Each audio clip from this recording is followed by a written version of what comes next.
Nous abordons le chapitre maintenant de l'enfance. Et l'enfance, ça a été toute la vie de Viviane Maier, bien entendu.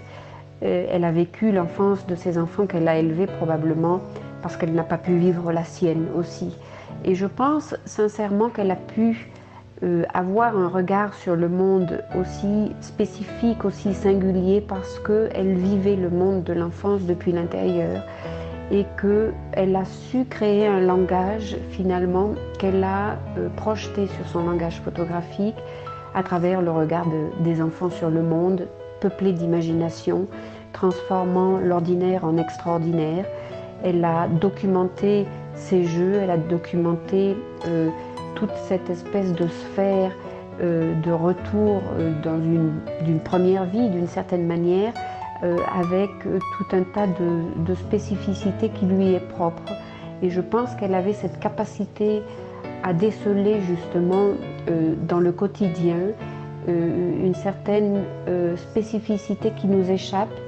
et qu'elle n'avait pas besoin d'avoir un recours à d'autres typologies d'inflexion du réel que ce qu'elle avait sous les yeux finalement, puisqu'elle avait cette aptitude qu'elle partageait avec les enfants. J'ai choisi donc pour cette section de l'enfance deux images très différentes.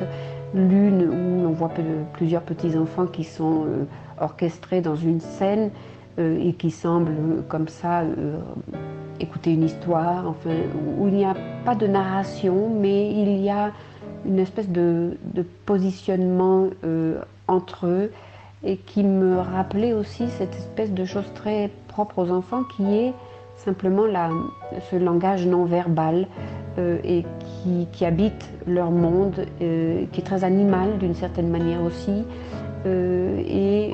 il y a cette espèce de chose très chorégraphique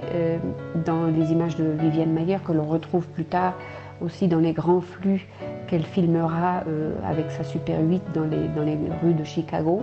Il y a cette image-là, comme ça, d'une espèce de scène, d'une espèce de fresque de l'enfance. Et puis il y a une deuxième image qui est peut-être plus formelle d'une certaine manière et beaucoup plus anecdotique de cet enfant qui pleure et qui tient la main de sa mère et sur laquelle le monde entier peut se projeter puisque c'est une histoire tellement banale et qui arrive tellement souvent dans cette espèce de non-entendement du monde des adultes et du monde de l'enfance parfois.